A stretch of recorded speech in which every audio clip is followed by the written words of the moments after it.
18 जनवरी 2026 को police station Surajkund में एक गुमशुदगी की कंप्लेंट प्राप्त हुई थी। उस कंप्लेंट के ऊपर काम करते हुए आमतौर पर जो इलाका क्षेत्र है, अलग अलग गुमशुदगी की हमारे पास कंप्लेंट्स आती रहती हैं और उसके मद्देनज़र हमारी कैट की टीम जो है वो इसके ऊपर संज्ञान लेती है और जो गुमशुदगी के संबंध में जो लोग खोए होते हैं, बच्चे खोते हैं या अन्यथा कोई व्यक्ति विशेष की गुमशुदगी की कोई रिपोर्ट दर्ज होती है तो उनके ऊपर वो कार्रवाई करते हैं। उसी दौरान जब क्राइम ब्रांच की टीमें जो इसके ऊपर, जैसे जो लोग गुमशुदगी के दौरान इंफॉर्मेशन प्राप्त होती हैं और काफ़ी ऐसे समय पर जो डेड बॉडीज़ भी इलाके के अंदर अलग अलग पुलिस स्टेशन के जुरिस्डिक्शन में जो प्राप्त होती हैं, जानकारियाँ प्राप्त होती हैं, उनके ऊपर जो हमारी जो मर्डर हेड के ऊपर काम करती है क्राइम ब्रांच, हमारी डीएलएफ,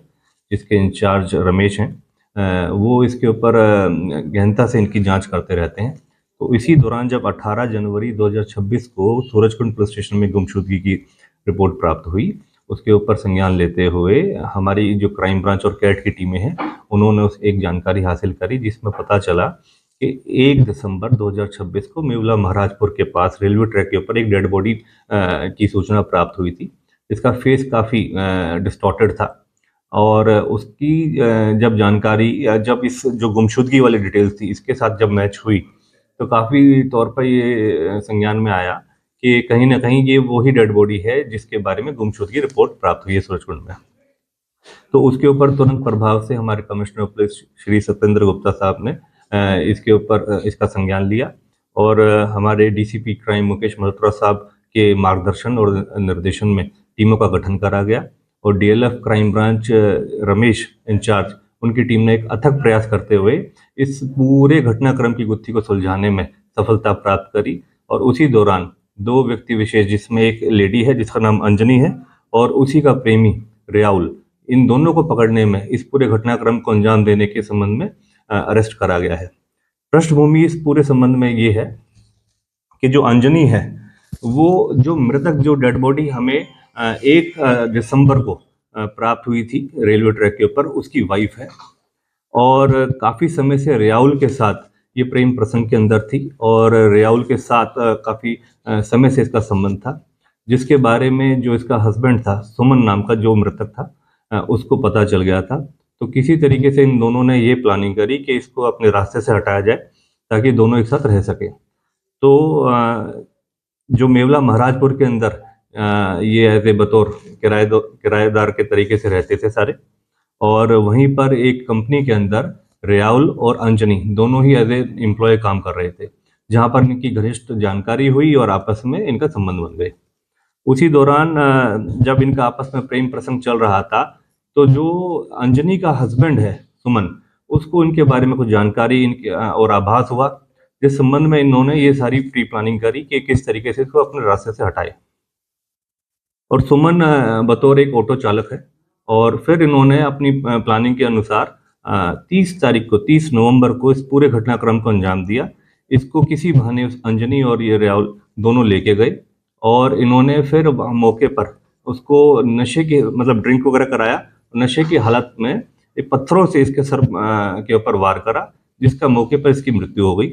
और फिर बाद में पूरे घटनाक्रम को एक अमली जामा पहनाने के लिए इस तरीके से इन्होंने जानबूझकर, ताकि किसी को इसकी डेड बॉडी की ही पहचान ना हो, इसको एक रेलवे ट्रैक के ऊपर फेंक दिया, जहां पर रेलवे ट्रैक के ऊपर फेंकने के उपरांत उसका जो धड़ था, जो फेस था, वो पूरा डिस्टॉर्टेड हो गया। जिस तरीके से हमारे पास सूचना प्राप्त हुई 18 जनवरी को, उसके ऊपर संज्ञान लेते हुए हमारी क्राइम ब्रांचों ने अथक प्रयास दिखाते हुए काम करा और एक ऐसी उलझी हुई गुत्थी को सुलझाने में सफलता प्राप्त करी है। इसमें मुख्य भूमिका जो उसकी रही है, जो हमारे इंचार्ज रमेश जो प्रभारी हैं अपने डीएलएफ क्राइम ब्रांच के, और उनकी टीमों ने अथक प्रयास दिखाते हुए सफलता प्राप्त करी। तो सर, जो मृतक की पत्नी है और रियाउल जो उसका प्रेमी है, आरोपी जिसे बताया गया, इनके आपस में किस तरीके, कहाँ कांटेक्ट बने, किस तरीके से? देखिए, मेवला महाराजपुर के अंदर ही दोनों एक कंपनी के अंदर बतौर एम्प्लॉय काम करते हैं और जो रियाउल है ये बतौर एक दर्जी के तौर पर एक स्टिचिंग का काम करता है और वहाँ पर ही जो अंजनी है वो एज ए बतौर हेल्पर का तौर पर काम कर रही थी, जो वहीं पर इनकी आपस में काफ़ी समय से जान पहचान हुई और इनके आपसी संबंध बने। कहाँ के रहने वाले हैं सर ये? जो अंजनी और सुमन, ये लगभग 15-16 साल से दोनों शादीशुदा थे और ये गोंडा झारखंड से बिलोंग करते हैं और यहाँ पर मेवला महाराजपुर में रह रहे थे। उसी तरीके से राहुल जो है वो मालदा वेस्ट बंगाल से बिलोंग करता है। शिकायत किसकी शिकायत पे ये मामला दर्ज हुआ? इसमें संज्ञान लेते हुए जैसे 18 जनवरी 2026 को जब इसकी सूचना गुमशुदगी की जो सुमन के संबंध में प्राप्त हुई, उसका भाई सनी है जिसने इसके बारे में सारी जानकारी दी। जिस तरीके से 18 जनवरी को जब इस बारे में जानकारी मिली तो इसके ऊपर जब शक के आधार पर जब थोड़ा इन्वेस्टिगेशन हुआ और इस चीज़ को इंक्वायर करा गया तो पता चला कि जो 30 तारीख को जब ये मर्डर करा गया था उसके बाद जो अंजनी थी वो अपने ससुराल गोंडा वहाँ पर झारखंड चली गई थी। उसने ना तो कोई पुलिस को न अन्यथा किसी को इसकी गुमशुदगी के बारे में कोई खबर दी, ना ही कोई किसी को सूचित किया। उससे भी इस शक के आधार पर इस बात पर पुष्टि हुई कि कहीं ना कहीं किसी जरिए से कहीं ना कहीं इनका इन्वॉल्वमेंट हो सकता है, जिसका संज्ञान लिया गया। हत्या हाँ जी, कितने समय से प्रेम प्रसंग चल रहा था? काफी समय से था। उसके बारे में अभी क्योंकि इनको रिमांड पे लिया गया है और इससे जानकारी ली जा रही है, लगभग 2-3 साल के आसपास का इनका जो आपसी संबंध था। सर हत्या कहाँ की गई, किस प्रकार की गई और कौन कौन शामिल थे? हत्या में मैंने बताया जिस तरीके से आपसी इनका प्रेम प्रसंग के बारे में, जो सुमन को जब इसका जो हस्बैंड था, डिसीज था, मृतक था, उसको जब पता लगा जो अंजनी का हस्बैंड है, तो उसी दौरान इन्होंने आपसी इस तरीके की प्लानिंग करी और प्री प्लानिंग सुनियोजित तरीके से इन्होंने प्लानिंग करते हुए उसको किसी तरीके से नशे की हालत में पहले ड्रिंक वगैरह करवाया, मेवला महाराजपुर के ट्रैक के आसपास ले जाके उसको फिर बाद में पहले पत्थरों से मारा। पत्थरों से मार के जब उसकी मृत्यु हो गई, हत्या कर दी गई, उसके बाद उस चीज को छुपाने के लिए इन्होंने ट्रैक के ऊपर डेड बॉडी को फेंका। क्या अकेला था हत्या में शामिल और भी था कोई सर? नहीं, ये राहुल और जो अंजनी है, इन दोनों का ही हाथ है। इनमें कोई पुराना कोई बैकग्राउंड, कोई क्रिमिनल बैकग्राउंड किसी का? नहीं, ऐसा कुछ नहीं है। मतलब पत्नी भी शामिल थी हत्या में? हाँ जी बिल्कुल, उसमें दोनों का ही, क्योंकि मॉडस ऑपरेंडी रहा है। 30 तारीख को जब इसकी हत्या कर दी गई थी तो उसके बाद पत्नी कहाँ रही थी, कितने दिनों तक कहाँ पर? उसके तुरंत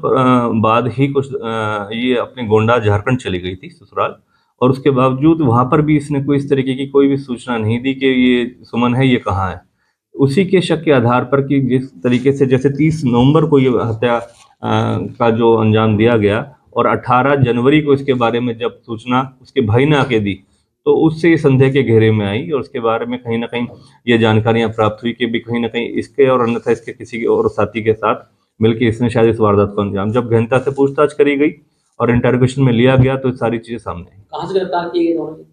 इनको अरेस्ट यहाँ फरीदाबाद से करा। ठीक।